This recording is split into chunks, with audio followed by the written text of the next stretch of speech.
Good afternoon, and welcome to the F12 webcast. I'm your host, Devon Gillard. What we talk about here are things that are of interest to business leaders and technology leaders. We often talk about technology, but really want to share anything we're encountering or learning that helps businesses or not-for-profits or organizations be better, fulfill their mandate, get to their vision, and be successful. And toward that end, I'm really excited to introduce our guest, which we'll get into further detail about his background in just a minute. Sepehr, welcome to the webcast. We're so happy to have you as our guest. Thank you. Excited do to you be mind? Do you mind if I introduce a little bit about why we're talking and where I learned about your organization? So just to set here. the stage Absolutely. for everybody, I think folks can come along with me on this journey. It was like late spring. It was one of the first in-face business-to-business events I'd been at. It was from a phenomenal mutual partner that we work with, a clean tech accelerator that we're both proud to work with, Foresight Canada. They help organizations that are either starting out, entrepreneurs, how they can get their idea to market, how they can access capital and talent, or organizations that are scaling up and need further assistance along their journey. And a great group of business leaders and visionaries to work with. There, I encountered Bob Jones from your organization, and I was Yeah. already super excited because I was seeing human beings, and I had a Yeah, for the cocktail. first time. This was in downtown, first time in a long time. And Yeah. my excitement level must have gone from 7 to 11 or 15 talking to Bob Jones. He talked about a different way for organizations to innovate and to grow. And he talked about your organization, your approach. And I said, I've got to meet you. We met, and I'll end it there because we had such a rich conversation. We could have just Yeah. recorded that one, and I think I'm still pinging off of it. We wanted to bring that to other business leaders that we serve. So that's my warm introduction to you. Tell us a little bit about yourself and Yeah. what it is you do. Yeah. So it's actually funny you say that about the event because that's exactly what everyone was saying is like, oh my God, humans for the first time in years. So to that end, my name is Sepehr. I've been building product software specifically and consulting with businesses for years now. I actually had two of my own businesses that I sold and walked away from. And, to me, I always looked at business in a way where it's how do you make yourself so productive and efficient where you can actually be less reliant on people and more reliant on technology? Because that's how I always looked at it is people cost money, and managing them is not as easy. And tech is, you pay it and you start working with it. So to that end, I just started working with startups, businesses. I really had a passion towards startups. I really like talking to startups. I really tried to help them out. My biggest thing for startups is, you're thrown into this environment where it's like, well, survive and then I'll invest in you. And it's kind of Yeah. like, well, how do I survive? And so it became a really fun environment for me to guide them a little bit. Actually, a couple of startups I talked to, they went and talked to another consultant, and the guy literally turns to them and says, "SEP is the solution to the problem you didn't think you had." So that was a that was a really unique thing for me to hear because it is true. The way I approached it was because I had my own businesses, because I had my own company, and I'm well versed in technology and programming and things like that. I'm actually this weird hybrid bridge, as some would call it. And I'm able to see both sides, right? And so business people, what they tend to do is say, well, I want this. Why can't technology do this? And sometimes it's not as easy as just, for us human beings, it may be simple, but for computers, it's usually not. So Absolutely. yeah, so that's So how we great. started Koridor. Yeah. Koridor, and a phenomenal thing. And I want to dig into your perspective because this is the part that I Yeah, find the most fascinating is businesses are trying to everybody, even if you're a not-for-profit, you have competition. You're yeah, trying to maximize return on the investment, realize your vision, and businesses are exploring different ways of doing that. And it often feels like innovative application development and all the rest are really the domains of the Googles and the Amazons and or in your experience, Sep, if you don't mind my asking, like how Yeah. much dollars and time does it usually take for a business to create a differentiated technology solution that they have to develop from the ground up? So it really depends, right? If you're using the old model, I call it the old model. It's the traditional development model. It is very pricey. It's very expensive to do that. But in today's world, the SaaS model, and what I mean by SaaS is software as a service. There's so many products out there, and I don't mean out of box. There's like products that you can fully customize. A lot of people will be familiar with like Monday.com. There's a bunch of low code, no code applications that are out there that you can actually utilize to really projectile your company into that realm of custom application without having to spend hundreds of thousands of dollars. For example, at Koridor, our program, our system is basically like a no code. We use the same model, and that's why we're able to bring to market for businesses products that are like incredibly quick. We do it in like 3 months, and it's full system ERP. Like that's unheard of, right? And so anyone can do this, right? It's just a matter of just kind of going out there and doing it, and looking into the tools that are available in today's market. So There's a if I put a lot you value just, on it, yeah, go ahead. yeah, to put a value on it, you can do things at as low as like $10,000 to, all the way up to 50, 100 grand if you really want to. But there's a lot of tools that businesses can use today to really get their business up to speed in the revolution. So, so I wanted to start with that, which might feel like the natural place to end because I didn't want to lose the audience that we're not talking about investments that are out of the reach Yeah. for a lot of the organizations that F12 supports, small and mid-sized enterprises Mhm. in Canada. Because we need, now we've kind of hopefully taken away a little bit of the fear that this is a $1 million conversation. In fact, it's not, and it's Yep. achievable. But let's unpack what you said about the why. So Okay. first of all, like, why even talk about app dev and all the rest? But before we get there, I wanted to get your larger perspective. You talk about the fourth industrial revolution. Like, from your perspective, where are we at right now as a business community, and what's your perspective there? Yeah, I mean, to see companies today, I would say about 40 to 40% of companies are still on paper. They're still on the traditional model where it's like everything has to be done by paper. And even You just go to because you these. printed that from a computer doesn't Uh, mean you've yeah, revolutionized it. Yeah, digitized it. that's Yeah, not yeah. not even close. Like, yeah, like to be honest with you, like you see some of these, workers, construction especially, right? You go to the construction worker's office and it's all paper, like written down on a piece of paper, and there's a stack this big, a tower of papers for an accountant to deal with. Then it goes to the project man, and it's just like you're watching this workflow, and you're kind of going, "Oh my god." So, I would say 40% of companies are on that realm. And then I would say about 30% have kind of embraced the technology halfway. Like they've gone on to, Microsoft 365, and they, they were like, Or if ooh, they we've didn't, digital. 2.5 years ago they did, right? Like they did Yeah, something, Google or yeah, yeah, yeah, yeah, exactly, exactly. So yeah. your Excel is now on the cloud, and they consider that as digitalization. And then there's the other aspect who are very innovative, who have gone out of their way to, progressively include technology into the business. Some of those, if you don't do it well, can be detrimental to the business because then you have like 10 out of box products that you have to use. And it kind of creates the same idea as the 40%, right? It creates another form And of inefficiency. inefficiency and complexity. And I think the part that's really interesting that I've noticed on the journey of adopting out of the box software, which is great because it's generally inexpensive, it's got a lifetime, there's value in it. There's a positive and a negative, I'd argue, in Yeah. that in order to effectively use the software, it's got canned processes. That's Yeah. good if you're an immature business. It kind of forces you to adopt their 100%. processes. But 100. guess what?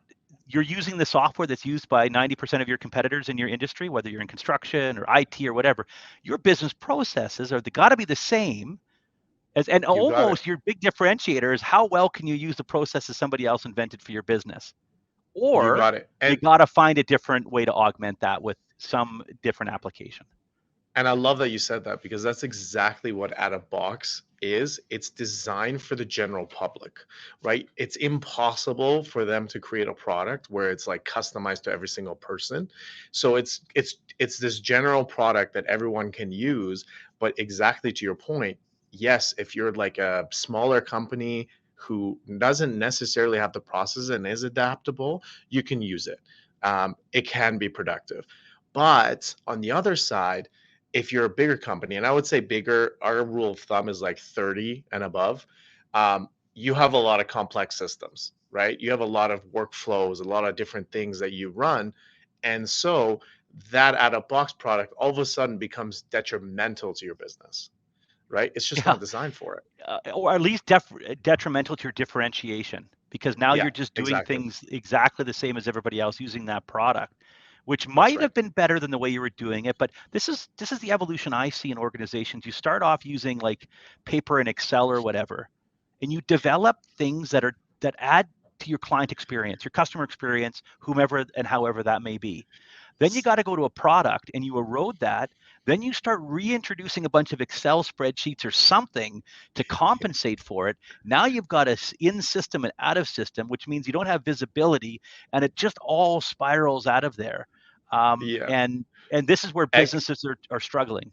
Yeah, and I know a lot of IT guys, or everybody around the office of, especially the oil and gas sector, they love Excel. They use Excel for everything, They and link it, Excel and it's drives all me nuts. Yeah, exactly. And so and it's funny because I actually worked with a company. I'm not too sure if I'm allowed to say their name. I won't, but anyways, we worked with their company, and I was brought in as more of a tech, like how do we streamline this? And so what they were doing, they were doing paper timesheets. Okay, so not only is that just bad call, so everyone had to write their name and sign in and sign out. That's how we know how much we had to pay these people. And so I was in charge of creating an Excel sheet that was linked, exactly what you said, right? Linking everything together. And I have no idea how this one lady managed to, I locked everything. There was no, I couldn't delete it. And somehow she deleted the entire Excel sheet.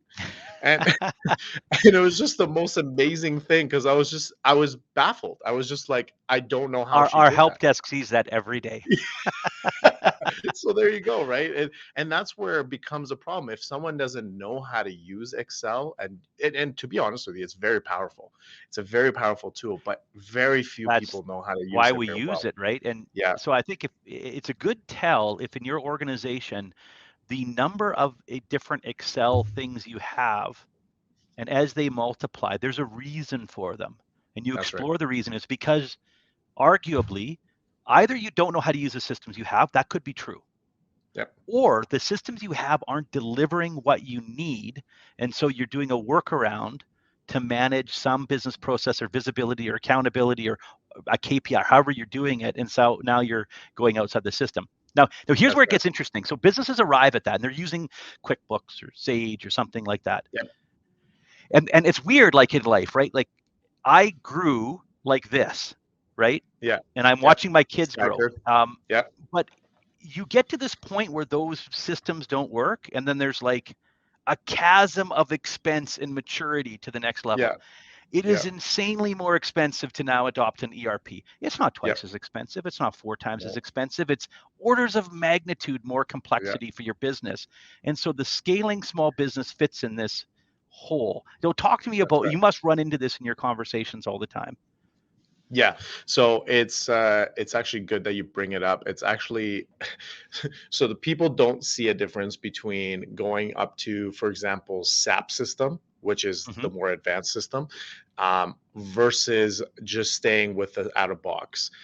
But there's this one gap, and this is why I call it the fourth revolution. And I kind of brought that up with you, Devon, and we kind of named this whole podcast around it.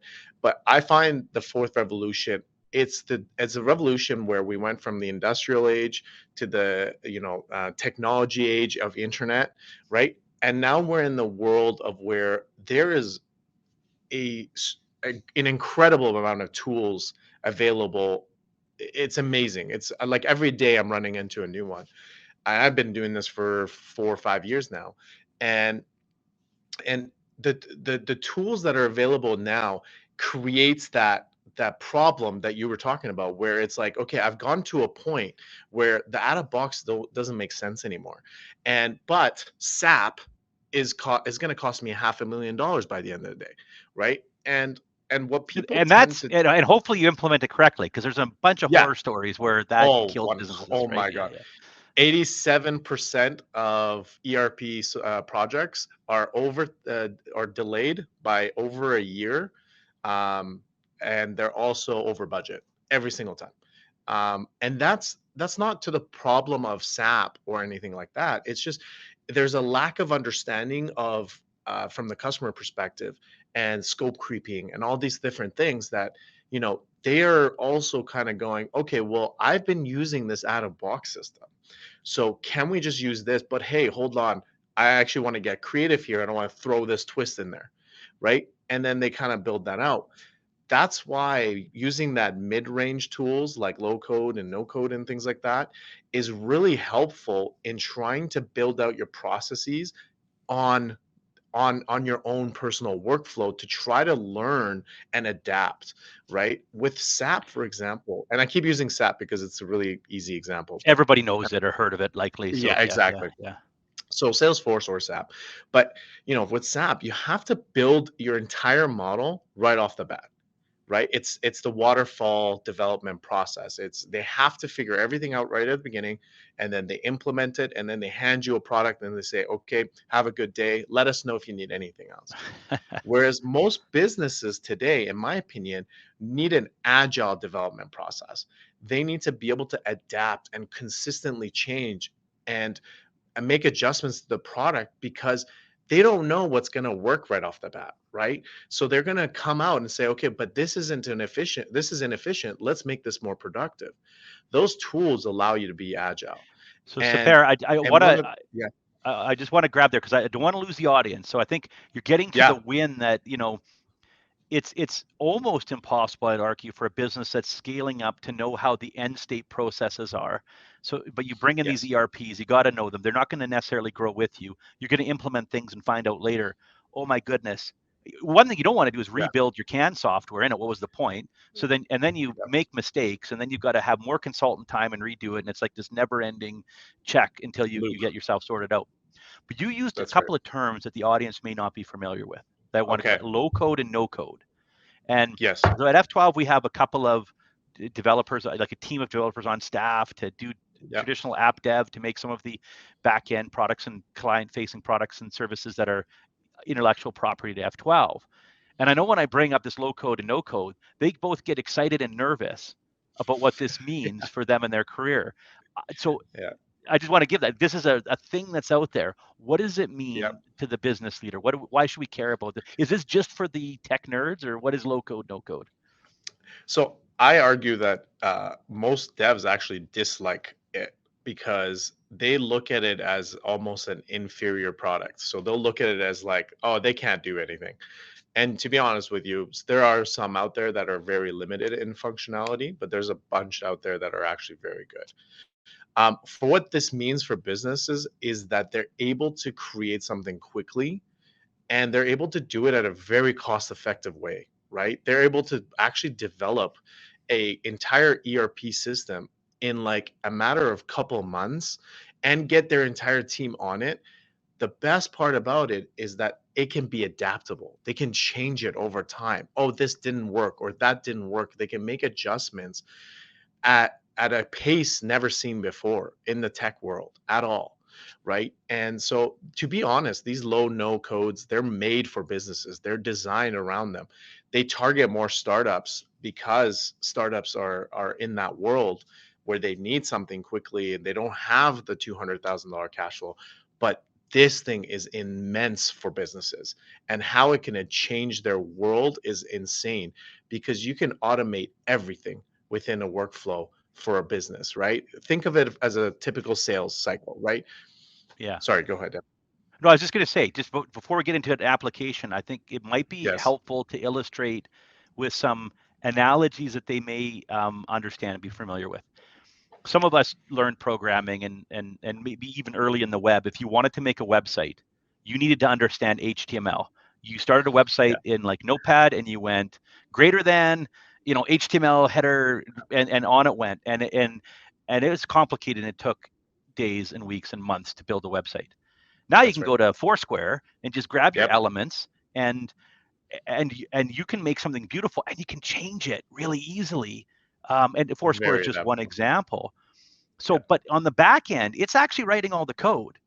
The argument from the developers would be, because you're doing it all this modular visual way, the code's not as clean in the back end as it might be if an individual is like, well, I don't need that line, or I can put a note on there. But computers are fast, and you're able to iterate quickly. So I just wanted to give that analogy that there is kind of this idea of developing things without needing to understand programming that we're all super familiar with. Really. That's right. So yeah, hopefully that helps. So I'll let you get back on your tangent there. I hope it's not a tangent. I hope it's effective. Positive way. No, so to me, at the end of the day, it's exactly what you use, right? The whole Wix, Foursquare, even Webflow, they're all there to help you get a website online as fast as possible without spending $5,000 to $10,000, because labor isn't getting cheaper, right? At the end of the day, and to your point, it is not clean. The code is not clean. I mean, they're doing their best, but it's you're right. If someone to build it, like a developer were to build it, and they go into the back end, I'm sure they would have a semi-heart attack based on what they would see. But that doesn't matter to the business case, right? Because the business case's entire purpose is, how do I get a website out there that looks beautiful and can engage my customers as fast as possible without me having to spend $10,000, right? Whereas if you take Wix or Foursquare, you can have a website up in a matter of, let's say, a week. Let's say you have your copy already. In a matter of a week, you'll have a website. And inside that website, you've spent maybe $200, right?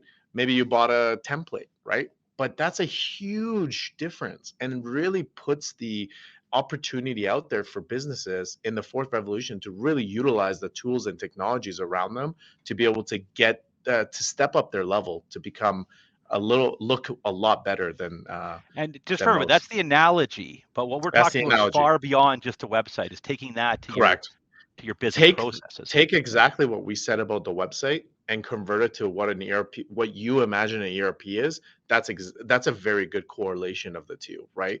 Whereas exactly the same idea, it's like, okay, I'm in a sales cycle. I want my sales guys to get an email, remind them in a week, and I want an activity log, and I want to even integrate text messaging to my system. That's all possible, right? Imagine being able to build that. We actually built a CRM for a real estate company where we've integrated their phone system through the system, and it transcribes the entire conversation. Oh, nice. Right? And it goes into their activity log, so they can actually see the conversation they've been having with their clients. Right? And these are just the applications, right? We've done a lot of work with recruiting companies with ATS systems, applicant tracking systems, right? Where we've actually built their entire tracking system all the way from applying for a job to onboarding them. And there's a software out there for it, but let's be real, everyone does their onboarding differently, right?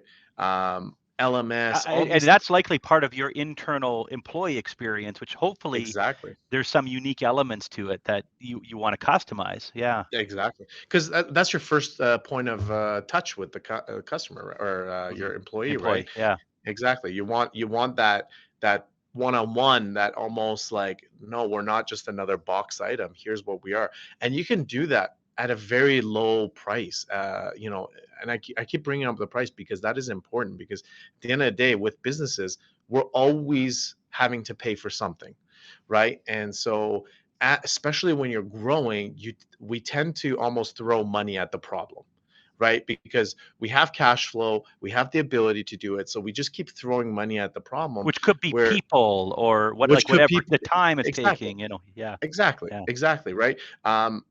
One of the people I talk to a lot, she had actually her own software startup exit. I talked to her and I said, "So what's next for you?" And she said that she sat in front of me. She said, "Look, I would love to work with a startup. I will never work for a startup that literally hires me on the spot." And I was like, "What do you mean?" And she goes, "The reason I don't do that is because that means they're panicking. That means they're throwing money at the problem." And I love that analogy, Oh, because wow. we as a business, we won't go through the proper processes in order to hire properly, because we're going, "Oh my God, panic mode, alert, alert. I You know, need the to." analogy is like some of our most difficult onboardings are when like an IT department has quit or a client is in desperation. We would rather we engage with them 6 months before Armageddon Exactly. rather Yes, than when it's in progress. It's not that you can't absolutely. help, but it's a whole different mess. Interesting. So you're Exactly. saying, you know, this is probably an experience we can think of as we've all grown up our businesses is there's so many things that you're looking at cash flow, you're looking at a talent development, you're looking at Hmm. your clients, and you grow until suddenly something's breaking. And Yeah. so you're already often working on your systems a Yeah. long time after they've been holding you back or costing you Correct. money or Correct. angering your staff or pissing off your clients in some cases Yep. because you're just not able to deliver. Yep. I have a we at the office have stages. So we have employee stages. So we say your first growing pain is when you hire your 10th employee. Hmm. Your next stage is the 25 mark, then it's the 50 mark. Because You know, there's that's a the whole point. book on that called Scaling Yeah, Up, and there there's you the go. Yeah. valleys of death. What you just said is exactly how it tracks, right? Complexities It's in it. exactly, Yeah, you go yeah. like this, and then you go, "Okay, we're stable, guys, we're good." Okay, now all of a sudden the 10th employee comes, and all of a sudden it's all hell loose again, right? And the worst So part is as you're everything you fixed in your organization is or a lot of things is break gone. again. Yeah. Yeah, yeah. It's Yeah. just crazy. Yeah. Exactly. So that's why I go back to my analogy of waterfall development versus agile. And I won't get technical with it, but waterfall, I have to figure everything out at the beginning. How can I possibly do Do that a if I can't tell perfect you where I'm scope going to be? document, a whole Exactly. plan. Yeah. Yeah, exactly. And how can I do that if I don't know where I'm going to be in 2, 3, 4, 5 years, right? Yeah, sure, it works for Suncor or big organizations who have complete processes. They're not going through growth, but like those mid-range or small mid-range, they're still growing. They're still learning. So agile becomes incredibly important in their workflow because it has to be adaptable. And to be honest, COVID changed that. Like the fact that we had to do COVID sign-ins and stuff like that, like a lot of businesses wanted to incorporate that, but they just couldn't because again, the system is already made. It will take Or them they're another year. cobbling together 1,000 software as Exactly. a service, like, and they're not interconnected, and you don't get visibility. You got little bits of data all over the place That's for right. sure. And Yeah. COVID changed that for all of us, right? Mm. It almost brought the fourth revolution a lot faster. Tech stocks went skyrocketing. Everyone started investing in tech, but they started investing out of panic again, right? That's out of the, oh my God, I don't know what to do. Okay, everyone's working from home. I got to invest in work from home technology. Now you can find like keyboard tracking and all these different things. And it's just one of those worlds where it's just kind of unknown to a lot of people. And that's going back to what we were talking about at the beginning is what percentage of companies have really adapted technology.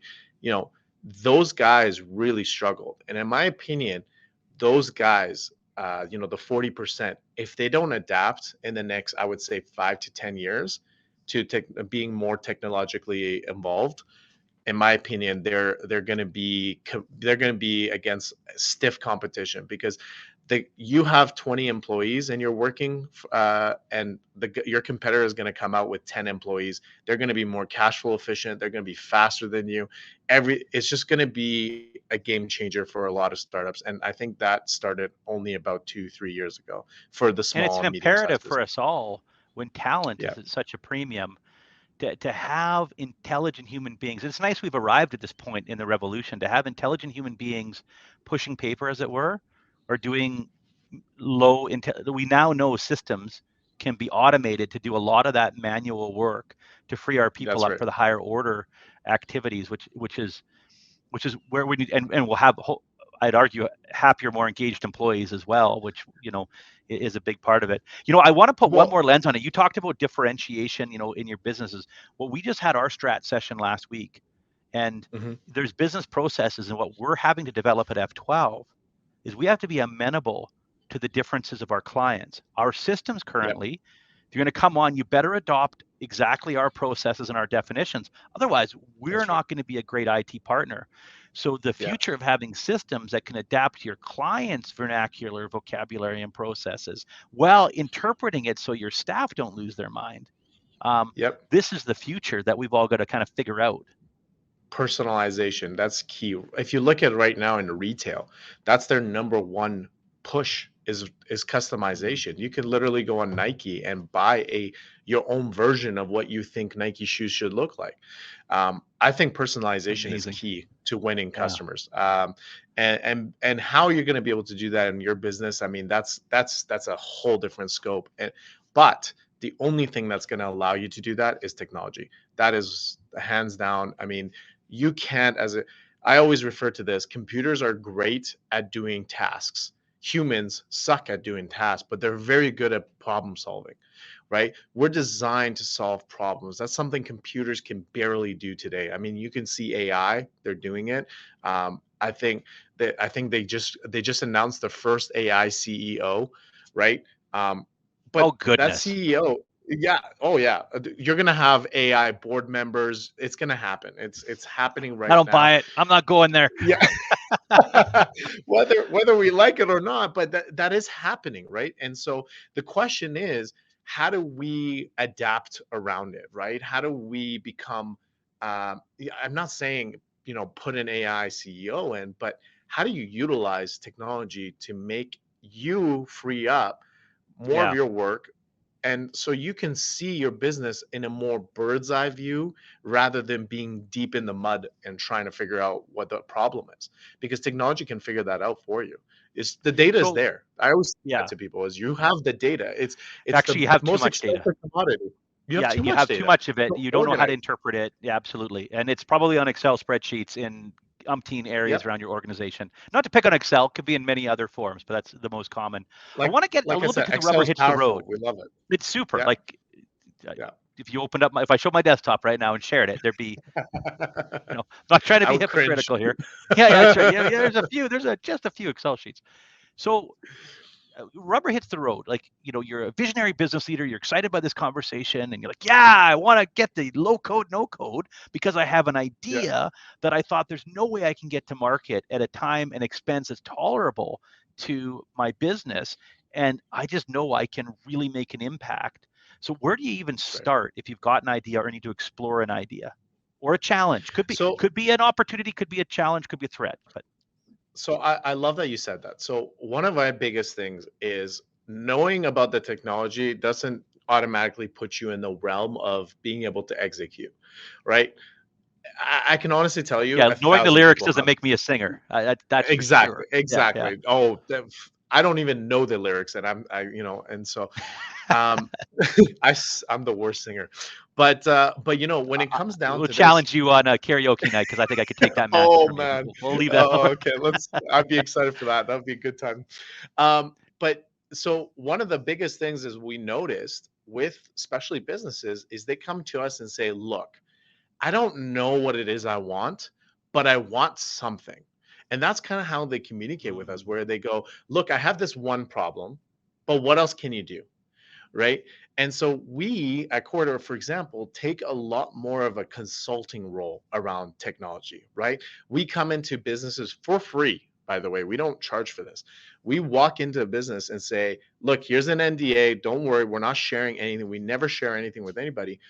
But we walk in and say, look, here's where the opportunities I see. Here's how technology can affect, and here's how we can build it, and here's how we can bring it into having your team adopt it. realization or yeah, yeah, Realization, right? And yeah. that process is actually more critical than you'll ever imagine. I would say that is number one. Having the idea, I'm not degrading anybody's idea, but the idea is the easy part. The execution is the hardest part. So I would say if you have an idea, try to find a good partner because again, don't be scared by the idea because you think it's going to be expensive, because trust me, in today's world, you don't know what tools are out there, it's better to just ask. It's better to just consult and talk to somebody and just kind of get an understanding around it. That would be my answer to your question, is how does one get started with an idea? That's how we actually built an entire course around it, by the way. So we have a course specifically designed on, okay, you have an idea, what next, right? And in our course, we literally give you the step-by-step, how to think about product, how to plant everything, how to strategize the entire concept, and really get it on the execution level. And then all it is just, okay, pressing play and doing it. So, I would say that's the number one struggle, is if I have an idea, what's next? That's the big question. Yeah, that's get it started and figure it out. And you're right, because whenever you pull on a thread, this is, I think, been the experience. We have the same thing. We're talking to organizations about their technology infrastructure, scalability, etc. You pull on a thread, and it just keeps coming, and before you know it, you've got something really impressive in the conversation. Hence the scope creep, right? We actually provide on our website. So anyone that wants to do it, but on our website we have a mini playbook for products, like how to think about product. So any business person can go on there and just download that mini playbook. And if you just follow the step by step, you'll actually have an immense, you'll be ahead of the curve with someone who else has an idea. You'll actually have a really good concept of what this thing will look like. Right. And I mean, that's my suggestion, is just kind of doing your homework and doing those steps. There are steps to take to really get you to the next level. I also think it's helpful when you're ideating about it. What is it that you're trying to improve about your business? Just to define it sometimes. Are you trying to improve your customer experience, to differentiate your products or services? Or sometimes, often, it's trying to solve an internal process that you perceive as challenging. The next question I always like to ask is it a bottleneck? So as things move through, is that the number one thing that's slowing it down? Because sometimes we solve and fix for the thing that actually isn't the constraint in the business. It's just the loudest part. So figuring that out sometimes is a whole exercise going, okay, how does this all flow through? So in our course, we actually teach objective and key results. And that's exactly to your point, is a lot of people come in and they just have a problem. And then that problem morphs into a bigger problem and a bigger problem and a bigger problem. And so really taking that step back, and usually those problems are just key results, right? I need to be more organized with my customers. I need to A, B, C, right? Whereas the overall objective is, okay, I want to be able to say in 5 years, our business has grown 20% over year, right? And that's really what your objective is. These other things that you're trying to solve, they're just key results to the results that comes from the objective, right? So I always take a step back, and every business person I talk to, and they start telling me all these problems. They go, here's what I need, here's what I need, here's what I need. And I always go, okay, no problem. Those are all key results. I got you. What is your objective? What is it that you're trying to create? Exactly. Is it branding? Okay, then let's create a client portal where your clients can log on to their own system. That's amazing brand awareness. That's wow. Like, how did you guys manage to do that? Are you guys a franchise? Like, that's branding, right? So you can make a lot of suggestions, or you can make a lot of key decisions around objective. And I always say it's a formula, OKR. OKR. There's a book called Measure What Matters, which is kind of the Bible on OKR. Exactly. Yeah. That's the book. And even Bill Gates, the Melinda Bill Gates Foundation, that's exactly what they do, is they go, what's the objective? What are we trying to solve? And then all the things will flow from there. And we do that at Koridor too. Like, internally, we are very focused about OKRs. We what's our objective? What are we trying to do? And every team has their own objective. That is basically the key results to the company objective. It's amazing. We do it every quarter. We come together, and that's literally what we do. We go, okay, here's what the company goal is. How are you guys going to apply to this? And then everybody builds their own version of it and collaborates around it. I mean, that's a really great way to kind of open up for some comments and questions, because it starts with a conversation and exploration of objectives and key results, as it always does in business, right? What are you trying to do? How do you get there? You know, how maybe somebody's interested after this conversation, reaching out and starting that conversation. How can they best do that? So I'm fully open. I love helping companies, businesses. That's my thing, personally. So not only for us, but for me. You're more than welcome to email me. My email is open to all of you guys. It's Sepehr, Sepehr at Koridor.io. I'm more than happy to receive anything on LinkedIn. If you guys want to, connect with me on there, more than happy to message me. Just let me know you guys found me on F12. Me and Devon, like he said, we've had conversations a couple times where we just kind of went off, and we're just like, we should just press record every time we're talking. So, At least we can remember it, So yeah. Exactly. So I'd be more than happy to give you my insight, my what I've seen in the industries. Look, at the end of the day, there's a reason why I'm so big on the fourth revolution is I want businesses to succeed, and I don't like seeing anyone being left behind. So, and I should mention this because it might not be obvious. You got the Calgary Tower in the background, and you're a Calgary. That's how we ran into each other in the community here. But you guys go all over. Like every time I was talking to Bob Jones, he was in Atlanta, or he's in San Francisco, or he's in Toronto. Like he's so in Denver right now. Calgary company. Yeah, Denver. There you go. No, we actually do we do a lot of business in the States, actually. So States is feeling this pain that we're talking about right now is digitalization. They're feeling this a lot. And so, again, we're looking at that mid-range company who can't afford the SAP, and the out of box is just out of reach, right? It just doesn't make sense anymore. And so they hire us on those bases where we come in as consultants. Not only as consultants, we actually build the product for them. But first things first, we always sit down, figure out a design.